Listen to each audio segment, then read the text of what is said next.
From MTN News, this is Montana This Morning.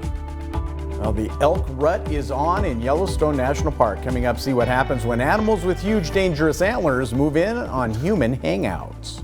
The magic of the movies uncovered coming up. Well, happy Monday, Southwest Montana. It is 6:30. Chet Lehman, Matt Elwell with you. Oh, what Already? a lovely morning there on our camera from the high atop of Montana State University. It's nice to be able to see the horizon. Yes, yeah, long overdue. To say the least. Air quality overall doing better. We're watching the numbers pretty carefully this morning. Looks like the afternoon should be pretty nice. Good. Not completely smoke-free, but yeah, I don't know. At least we didn't order the smoking section. It just Can't is quit here. cold turkey. Oh, that's right. Takes some assistance. 39 degrees in Butte, 45 in Postman. I'm going to be processing that for a while, Chet. Temperatures should be back near the 70-degree mark. A little bit of cloud cover for the afternoon. Pleasant conditions overall. Again, you still see the smoke there, but it is getting better overall. We'll talk more about your air quality, some of the latest numbers coming in, plus our chances of rain this week coming up in just a few minutes. Hypnosis. Does it work? That's the big question. I know a few people who've stopped smoking because of hypnosis. Yeah, I don't think it's going to clear our skies, though. We'll give it a shot. Yeah. 6:30, top story this half hour. Every year, Yellowstone National Park huge bull elk perform loud, wild, and sometimes dangerous mating rituals. MTN's John Shear reports that it happens right in one of the most visited parts of the park.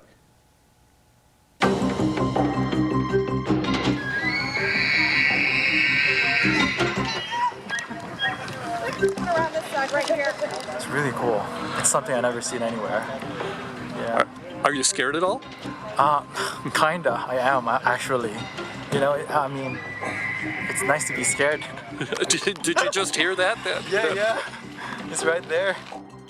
Here's what happens at Mammoth in the evening. You can see people walking by right now. They're headed this direction. There was a huge bull elk right across the road here a little while ago. It moved that direction. People are moving that direction. We can see rangers with their flashing lights on. They're using the loudspeakers to tell people to stay away, not to get too close to the animals because they can be dangerous. This bull over here on the hill was definitely agitated and ended up charging the law enforcement vehicle and making contact. We've come up here for the last 10 years to watch the elk rut in September. And we can come up the rest of the year just to go do the geysers and other stuff, but September is the elk rut.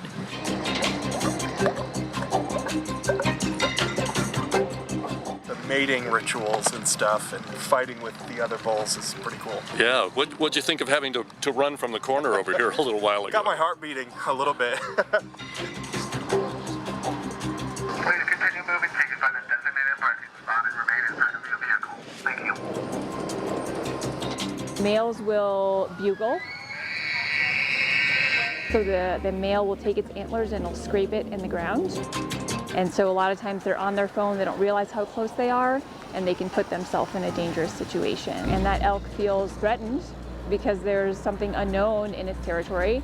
It could charge. Okay, this animal's bedded down right now, but if it gets up, we need to think about where we can go to take cover. It's better to be scared. It's safe to be scared. In the times like this, you know. It's getting well into dusk here now at Mammoth, and while a lot of people have left the area, the elk are still around. The big bull that we saw here a little while ago was down in front of the courthouse over here, a couple hundred yards away. And the rangers are still around, but with fewer people around, there's less confrontation and things are a lot quieter now. At Mammoth in Yellowstone National Park, John Shearer, MTN News. Now, as a reminder, park rangers say you should stay at least 25 yards, 75 feet, or about 2 bus lengths from elk at all times. Always a good idea. You saw what it did to that vehicle door. Well, what is the power of a book? Education experts say the ability for a child to read and to read well can unlock incredible potential. But why have literacy rates remained so low for so long? As we look at ways to improve child literacy, Vanessa Misajna takes a closer look at the issue and how we can help our kids. If words carry weight, then the inability to read them is a burden holding our children back. Literacy is a tool of protection. Dr. Alfred Tatum is a college education professor. He's passionate about literacy because he says it is so much more than the ability to read. Literacy disparities early on lead to economic disparities, academic disparities, and there have been some studies that even says it impacts life expectancy rates. In America, literacy rates have remained flat for decades, and they're not sitting at a good number. 65% of fourth graders are not reading at a proficient level. As surprising as that statistic may be to some, Dr. Tatum says there's another alarming stat. Out of all 35 million elementary students, only 10% are reading at an advanced level. Our grand dilemma is, as a nation, we focus on basic and proficient reading, and we no longer think about ways to move students toward advanced levels of reading and writing. And as a result of that, our instruction is missing the mark. He believes not all students are given the opportunities to achieve higher in school, and the way to combat that, give those opportunities to children at home through books. Young people have to fall in love with words. If you can't read, then your opportunities to do other academics just isn't there. Dawn Rocky works with the Boys and Girls Club. She focuses on Denver, but the group is nationwide and serves kids from low-income families. Part of their service is pairing up kids with books, including through the Scripts If You Give a Child a Book campaign. She says on average, by the time kids reach 6th grade, middle-class students get 6,000 more hours of learning than lower-income kids. By letting children from low-income families pick their own books for free, the hope is that it helps close that gap for students. We see them, really pushing themselves to achieve their greatest potential. It is critically important for us to make sure the discussion of moving kids toward advanced levels of reading and writing is not taboo. Experts like Dr. Tatum say the only way to unburden our children is to expose them to reading as much as we can and to make sure there's no ceiling for how far they can rise. We have to get this right. There are a lot of our nation's children depending on us. I'm Vanessa Mishanya reporting. And we are in the midst of our Give a Child a Book campaign. Already, the Montana Honda dealers have donated $5,000. MTN stations partnered with our parent company, EW Scripts, to give free books to kids in local classrooms. Books those children they'll get to keep forever. $5 will give a child a book. Many of our employees have also joined in on that challenge to give to the campaign.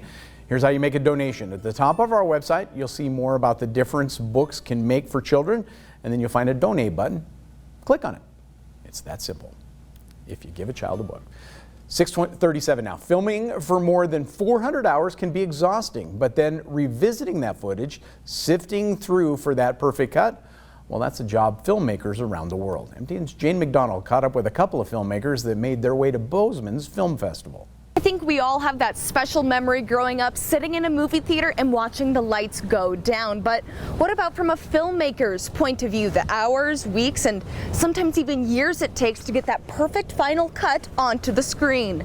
Okay, I had to pick up and figure out how do I get to Florida in the middle of a hurricane. Filming in the halls of the Senate, the House, filming in the White House. Or get to the fires in Oregon. When you make a film like this, there's no script.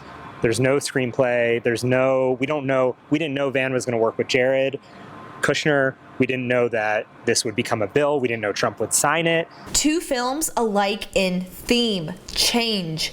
One following criminal justice reform, and the other a legal battle with the youth of America and climate change. Christy Cooper, a Bozeman filmmaker, has spent the better part of the last decade working on different projects with young leaders, and her recent film Youth v. Gov for the last 5 years.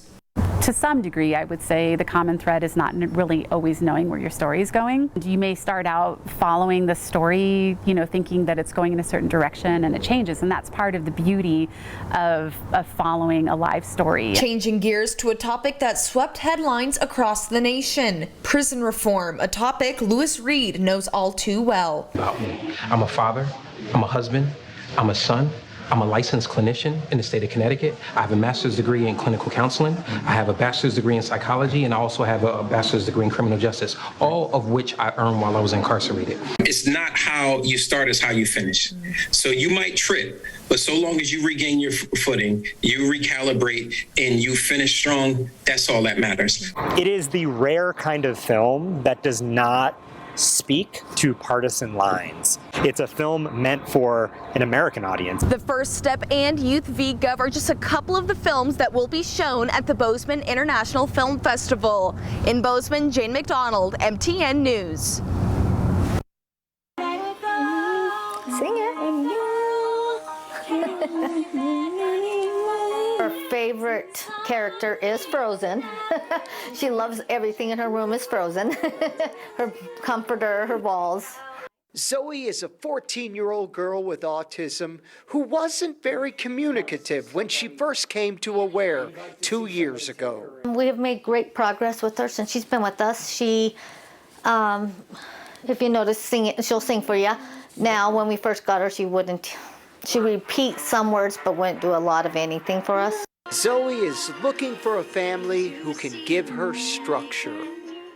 A very routine life. She, if it's chaotic, she does stem a lot more. She struggles with a lot of chaos.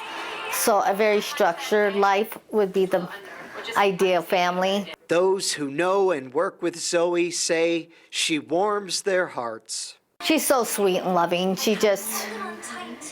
She's one of the ones that like to cuddle and always wants to hold your hand, and she's just a very sweet, kind girl. In Anaconda, John Amy, MTN News. Thank you, John. That is our Awaiting Child segment. We bring it to you once each month. 6:41 now. We're going to take a break. When we come back, you want to go to the gym or a restaurant starting now? If you try that in Hawaii, you better be vaccinated. How the new program is working, coming up. But first, here's Tony DeCopa with a look at what's coming up at 7 o'clock.